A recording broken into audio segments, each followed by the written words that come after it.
आज देशभरात एकच चर्चा जोरात आहे. वारसदार राजकारणावर वाढणारा जनतेचा संताप. कोणत्याही पक्षाचे नाव काढा, प्रश्न एकच आहे, नेतृत्व आडनावावर की कर्तृत्वावर. तुम्ही पाहत आहात खरं काय न्यूज आणि आज आपण बोलणार आहोत त्या मुद्द्यावर जो सोशल मीडियावर आणि रस्त्यावर तितक्याच जोरात उठतोय. कथा इतक्या सोप्या निरीक्षणातून सुरू होते. नुकतेच घडलेल्या अनेक राजकीय निर्णयांमध्ये वारसदार नेत्यांना महत्त्वाचे पदे मिळत आहेत आणि लोक विचार करतात, ह्या संधी का? मेहनत करणाऱ्या कार्यकर्त्यांचा प्रयत्न दिसत नाही का?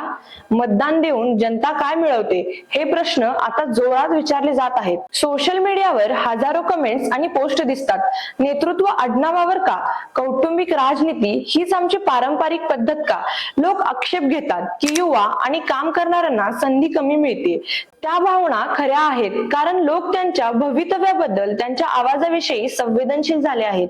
या विरोधाचा मूळ आवाज नेत्यांवर नाही, तो त्या व्यवस्थेवर आहे जिथे हिरो म्हणून कौटुंबिक नावे वर येतात आणि कधी कधी अनुभवी मेहनती लोक मागे पडतात.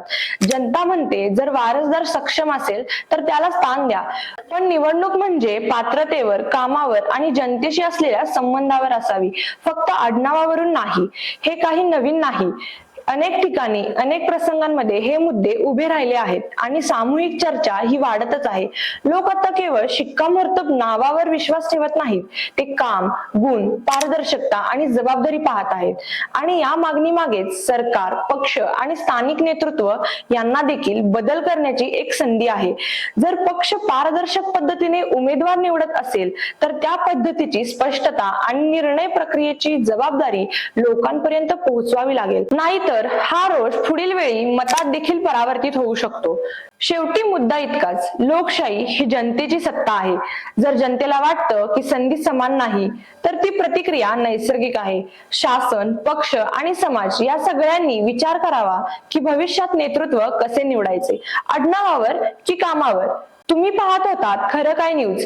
जर हा रिपोर्ट उपयुक्त वाटला असेल तर व्हिडिओला लाईक करा, शेअर करा आणि चॅनलला सबस्क्राईब करायला विसरू नका.